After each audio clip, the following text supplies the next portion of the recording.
Jadi cara melihat keseriusan laki-laki adalah pertama dia menghargai dirimu sebagai seorang perempuan muslimah. Nah dia kalau dia mulai menyentuhmu berarti dia tidak sayang kepada dirimu.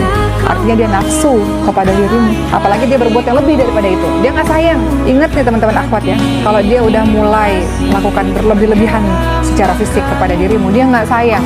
Dia berada dalam hawa nafsunya. Tapi kalau dia sayang, dia akan menjaga dirimu tetap utuh, suci, berharga.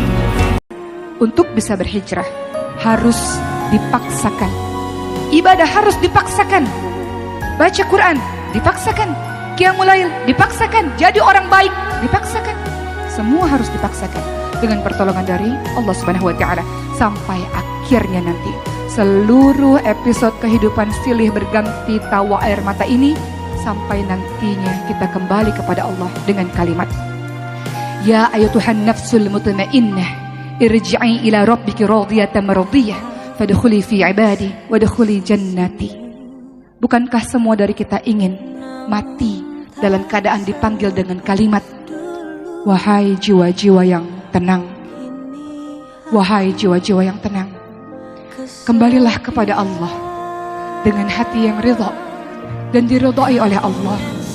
Masuklah ke dalam golongan hamba-hamba Allah dan masuklah ke dalam surga Allah Subhanahu wa taala. Aku pengen nanya nih, kalau misalnya ada yang beribadah terus nangis-nangis gitu, tapi nangisnya bukan karena dosa, karena ada masalahnya itu dosanya gimana? Kalau seandainya dalam ujian-ujian atau dalam masalah sholat dan kemudian menangis mengingat masalah tersebut, bagaimana sholatnya? Kita ingat bahwa dalam sholat kita boleh nggak nangis? Boleh. Tapi nangis yang gimana dulu? Nabi Muhammad SAW ketika sholat dikatakan nangis. Nangisnya itu seperti air yang mendidih, saking air matanya bercucuran. Atau Abu Bakar As-Siddiq radhiyallahu anhu ketika diminta, ayo Abu Bakar gantikan Nabi Muhammad SAW sholat, beliau lagi sakit, sehingga Abu Bakar disuruh untuk menjadi imam. Kemudian Abu Bakar mengatakan gak bisa karena beliau hatinya terlalu lembut. Jadi kalau sholat itu menangis, dengar ayat-ayat Allah menangis, takut kepada Allah, rindu kepada Allah. Menangis yang seperti itu yang diperbolehkan, justru dianjurkan. Itu air mata orang-orang yang saleh.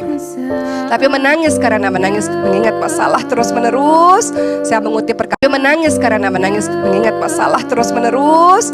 Saya mengutip perkataan dari Muhammad bin Shalih Al-Utsaimin. Beliau mengatakan bahwa kalau menangis karena mengingat masalah terus menerus, nanti kan khawatir bacaannya jadi lupa, semuanya jadi lupa, khawatir sholatnya batal. Jadi alasannya batalnya karena itu ya. Makanya dikatakan ya ayyuhalladzina amanu ista'inu bis-shabri was-shalah. Kalau ada apa-apa minta pertolongan kepada Allah, sabar dulu.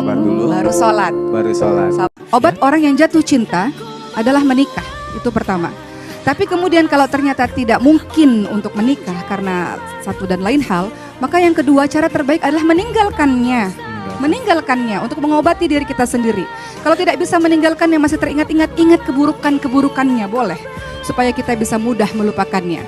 Dan kalau sudah ingat keburukannya masih juga tetap cinta luar biasa, tetap nangis patah hati luar biasa, apa yang harus dilakukan adalah minta pertolongan kepada Allah untuk menyembuhkan hati kita yang terluka. Kenapa seseorang bisa mencintai orang lain secara berlebih-lebihan seperti itu? Kenapa perasaan wanita mencintai orang berlebih-lebihan sehingga patah hati, nangis 7 hari 7 malam? Kenapa? Orang yang jatuh cinta kepada hamba Allah berlebih-lebihan seperti itu karena hatinya kosong daripada kecintaan kepada Allah Subhanahu wa taala. Saya pendosa, saya ingin bertaubat tapi dosa saya banyak. Saya merasa tidak pantas jadi orang baik. Apa yang harus saya lakukan? Oke, semua dari kita adalah pendosa. Saya pernah berbuat dosa, teman-teman pernah berbuat dosa. Semua dari kita tidak ada yang bersih, tidak ada yang suci tanpa dosa. Kata Rasulullah, semua orang berbuat dosa. Bani Adam itu semuanya berbuat dosa. Namun yang terbaik adalah mereka yang bertaubat kepada Allah Subhanahu wa taala. Jadi untuk teman-teman yang merasa diri penuh dengan dosa, syaitan akan mengatakan, janganlah engkau berhijrah, janganlah engkau pergi haji atau pergi umroh, gak pantas, dosamu banyak. Mau jadi penghafal Quran, gak pantas, dosamu banyak. Itu kerjaan syaitan. Senantiasa membuat kita putus asa dari rahmat Allah. Kamu berdoa kepada Allah, gak malu, dosamu sudah terlalu banyak. Itu kerjaan syaitan. Tapi kata Allah Subhanahu wa taala, jangan putus asa dari kasih sayang Allah, karena Allah mengampuni semua dosa-dosamu. Apapun yang kau lakukan di masa lalu, Allah ampuni semuanya. Kata Allah Subhanahu wa taala, Allah Maha Pengampun, Allah Maha Penyayang. Allah ingatkan jangan pernah putus asa. Ayo teman-teman sekalian, kalau kita ingin menjadi orang yang baik, ayo berhijrah. dari sekarang. Masa lalu biarkan menjadi masa lalu. Masa sekarang yang harus kita fokuskan dan masa yang akan datang